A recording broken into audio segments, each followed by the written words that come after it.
സിമ്പിളായിട്ട് നമുക്കൊരു panel cut skirt stitch ചെയ്തെടുക്കാം. ഇതിപ്പോൾ ഞാൻ 8 പാനലിൻ്റെയാണ് ഇവിടെ ചെയ്തേക്കുന്നത്. നമുക്ക് എങ്ങനെയാണെന്ന് നോക്കാം. ആദ്യം തുണി നിവർത്തിയിടുക. അതിനുശേഷം നമുക്ക് ഈ തുണിയെ 2ആയി മടക്കാം. അതിനുശേഷം അതേപോലെ തന്നെ വീണ്ടും 4ആയി മടക്കാം. അങ്ങനെ നമ്മൾ നോക്കുമ്പോൾ മൊത്തം ഒരു 8 പീസ് വന്നിട്ടുണ്ടോ എന്ന് നോക്കണം. അതിനുശേഷം നമുക്ക് ടോട്ടൽ ലെങ്ത് അടയാളപ്പെടുത്താം. ടോട്ടൽ ലെങ്ത് ഞാനിപ്പോൾ എനിക്ക് 26 ആണ് വരുന്നത്. അതിൻ്റെ കൂടെ 2 ഇഞ്ച് കൂടെ ആഡ് ചെയ്തിട്ട് വേണം നമുക്ക് ടോട്ടൽ ലെങ്ത് അടയാളപ്പെടുത്താൻ. അത് മാർക്ക് ചെയ്ത് വെക്കുക. അത് മാർക്ക് ചെയ്തതിന് ശേഷം ആ ലൈൻ നീട്ടി വരയ്ക്കുക. അതിനുശേഷം അത് സ്കെയിൽ വെച്ച് ജോയിൻ ചെയ്യുക. ജോയിൻ ചെയ്തതിന് ശേഷം നമുക്ക് അതിൻ്റെ സെൻട്രൽ പോയിൻ്റ് മാർക്ക് ചെയ്യണം. ടേപ്പ് 2ആയിട്ട് മടക്കിയിട്ട് അതിൻ്റെ സെൻട്രൽ പോയിൻ്റ് കണ്ടുപിടിക്കുകയാണ് ചെയ്യുന്നത്. അങ്ങനെ സെൻട്രൽ പോയിൻ്റ് കണ്ടുപിടിച്ചതിന് ശേഷം പാനലിൻ്റെ വിഡ്ത്താണ് കണ്ടുപിടിക്കുന്നത്. അതായത് പാനലിൻ്റെ മോൾ വശത്തെ വിഡ്ത്ത് കണ്ടുപിടിക്കണം. അതിനുവേണ്ടി നമുക്ക് വേസ്റ്റ് റൗണ്ട് +2 ചെയ്യുക. അത് കിട്ടുന്നതിൻ്റെ കൂട്ടത്തിൽ നമ്മൾ എത്ര എണ്ണമാണോ പാനൽ എടുക്കുന്നത് ആ എണ്ണം കൊണ്ട് ഡിവൈഡ് ചെയ്യുക. അത് നമ്മൾ 2 സൈഡിലായിട്ട് ആ സെൻട്രൽ പോയിൻ്റ് അടയാളപ്പെടുത്തിയില്ലേ അവിടെ നിന്ന് 2 സൈഡിലായിട്ട് അത് കൊടുക്കുക. അതിൻ്റെ കൂടെ നിങ്ങൾ കറക്റ്റ് അളവായിട്ട് കൊടുക്കാൻ നിൽക്കേണ്ട. ഒരിത്തിരി കൂട്ടി കൊടുത്താലും കുഴപ്പമൊന്നുമില്ല, നമുക്ക് അഡ്ജസ്റ്റ് ചെയ്യാവുന്ന കേസേ ഉള്ളൂ.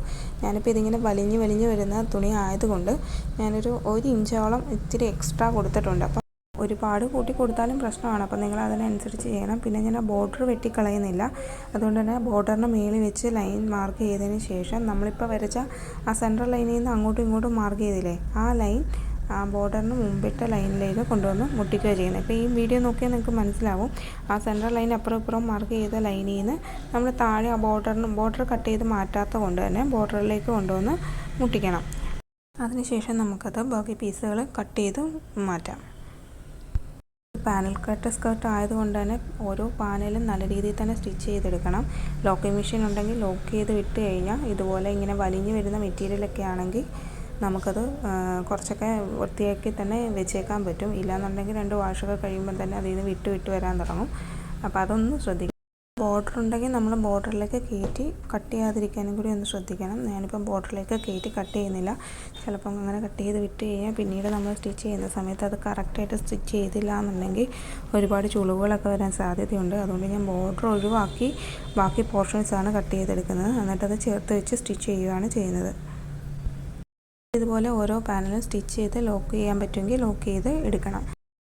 സ്റ്റിച്ച് ചെയ്ത് വന്നപ്പോൾ മെറ്റീരിയൽ കൂടുതലാണ്, മെഷർമെൻറ്റിനേക്കാളും നമ്മളെടുത്ത വേസ്റ്റ് റൗണ്ടിനേക്കാളും മെറ്റീരിയൽ കൂടുതലാണെങ്കിൽ നമ്മൾ മേളത്തെ പാനലിൻ്റെ വിത്തിൻ്റെ അവിടെ നിന്ന് നമ്മൾ കാൽക്കുലേറ്റ് ചെയ്തതിന് ശേഷം 1 ഇഞ്ചോ 1/2 ഇഞ്ചോ ഒക്കെ വെച്ച് എല്ലാ പാനലിലും ഈവനായിട്ട് ഒരേപോലെ തന്നെ കുറച്ച് കൊണ്ടുവന്ന് കഴിഞ്ഞാൽ അത് നമ്മൾ എടുത്ത വേസ്റ്റ് റൗണ്ടിന് ഒപ്പമായി വരും. ഇങ്ങനെ കോണോട് കോണ് മടക്കിയിട്ടതിന് ശേഷം വേസ്റ്റ് റൗണ്ട് /4 എടുക്കുക. അത് മാർക്ക് ചെയ്യുക.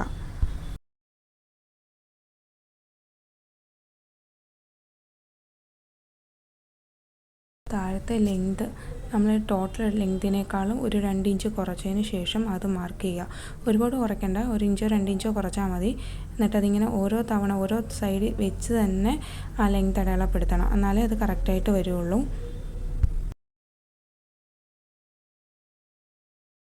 നമ്മൾ മാർക്ക് ചെയ്ത വേസ്റ്റ് റൗണ്ടിൽ നിന്ന് വേണം ലെങ്ത് അടയാളപ്പെടുത്താൻ. വേസ്റ്റ് റൗണ്ടിൽ നിന്ന് താഴോട്ട് എത്രയാണോ വരുന്നത് അത് വേണം മാർക്ക് ചെയ്യാൻ. എന്നിട്ട് ഇങ്ങനെ ടേപ്പ് വെച്ച് നോക്കുക. കറക്റ്റ് ചെയ്തതിന് ശേഷം അത് കട്ട് ചെയ്ത് മാറ്റുക.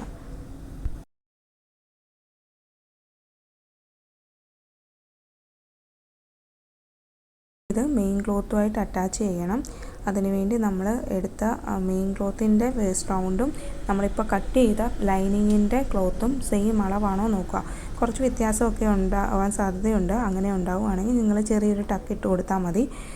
അകത്തുനിന്ന് ചെറിയൊരു ടക്കിട്ട് കൊടുത്ത് ആ സെയിം അളവിൽ തന്നെ എത്തിക്കണം. എന്നിട്ട് അതുമായിട്ട് മെയിൻ ക്ലോത്തും ലൈനിങ്ങും കൂടി ഇതുപോലെ വെച്ച് സെയിം അളവിൽ വെച്ചിട്ട് സ്റ്റിച്ച് ചെയ്തെടുക്കണം. ബാൻഡ് തയ്ക്കുകയാണ് വേണ്ടത്. അതിന് വേണ്ട മെറ്റീരിയൽ കട്ട് ചെയ്തെടുക്കാം. ഞാനൊരു 6 ഇഞ്ച് വെച്ചാണ് ചെയ്യുന്നത്. കാര്യം എന്നിട്ട് മടക്കുമ്പോൾ ഒരു 2-2.5 ഇഞ്ചിനുള്ളിൽ മടക്കി തയ്ക്കത്തക്ക രീതിയിലാണ് ചെയ്യുന്നത്. അതേപോലെ തന്നെ ലൈനിങ് പീസും എടുക്കുക.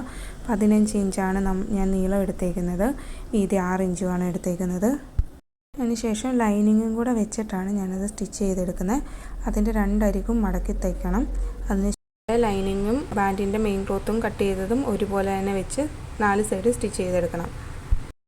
ഞാനിവിടെ സിബ്ബാണ് വെച്ചേക്കുന്നത്. നിങ്ങൾക്ക് സിബ്ബ് വെക്കാൻ അറിയില്ലെങ്കിൽ അതുപോലെ തന്നെ ചെറിയൊരു ഓപ്പൺ കൊടുത്താൽ മതി. അവിടെ മെയിൻ ക്ലോത്ത് മേളിൽ വെച്ചതിന് ശേഷം നമുക്കത് സ്റ്റിച്ച് ചെയ്തെടുക്കാം. ഞാൻ ഇതിനിടയ്ക്ക് അതിലൊന്ന് സിബ് അറ്റാച്ച് ചെയ്തത് വീഡിയോ എടുക്കാൻ വിട്ടുപോയി. നിങ്ങൾക്ക് സിബ് അറ്റാച്ച് ചെയ്യാതെയും ചെയ്യാം. ഇതുപോലെ നമുക്ക് അടിയിൽ ആ ബാൻഡിനുള്ള പീസ് വെച്ചിട്ട് മെയിൻ ക്ലോത്ത് മേളിൽ വെച്ച് പതിയെ, ഒരുപാട് വലിച്ച് സ്റ്റിച്ച് ചെയ്യാതെ പതിയെ സ്റ്റിച്ച് ചെയ്ത് അത് കംപ്ലീറ്റ് ചെയ്തെടുക്കണം. ബാൻഡിനെടുത്ത മെറ്റീരിയൽ കുറച്ച് എക്സ്ട്രാ ആണ് എടുത്തത്. കാര്യം ഞാനിപ്പോൾ ഇവിടെ ഹുക്കാണ് വെക്കാൻ ഉദ്ദേശിക്കുന്നത്. അത് കാരണം കറക്റ്റ് ഫിറ്റായിട്ട് തന്നെ എടുക്കും. ഇലാസ്റ്റിക്കിനേക്കാളും എനിക്ക് കംഫർട്ടായിട്ട് തോന്നിയിട്ടുള്ള ഹുക്കാണ്. അതുകൊണ്ട് ആ എഡ്ജ് വരുന്ന സമയത്ത് നമ്മളത് എത്ര പീസാണ് വെളിയിലേക്ക് തള്ളി നിൽക്കേണ്ടതെന്ന് നോക്കിയതിന് ശേഷം ബാക്കി ഉള്ളിലേക്കാക്കി മടക്കി സ്റ്റിച്ച് ചെയ്തെടുത്താൽ മതി. ഈ അധികം നിൽക്കുന്ന പീസ് നമ്മൾ ഹുക്ക് വെച്ച് പിടിപ്പിക്കുകയാണ് ചെയ്യുന്നത്.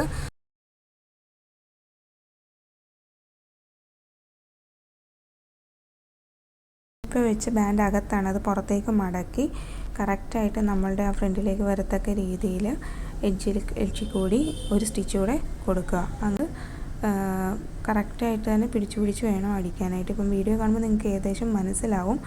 അത് നിവർത്തിയിട്ട് അടിയിലെ തുണി പിടിക്കാതെ നോക്കണം. അതിനുശേഷം ഓരോ സ്റ്റിച്ചും ഇങ്ങനെ പതിയെ കൊടുത്തത് കംപ്ലീറ്റ് ചെയ്യണം.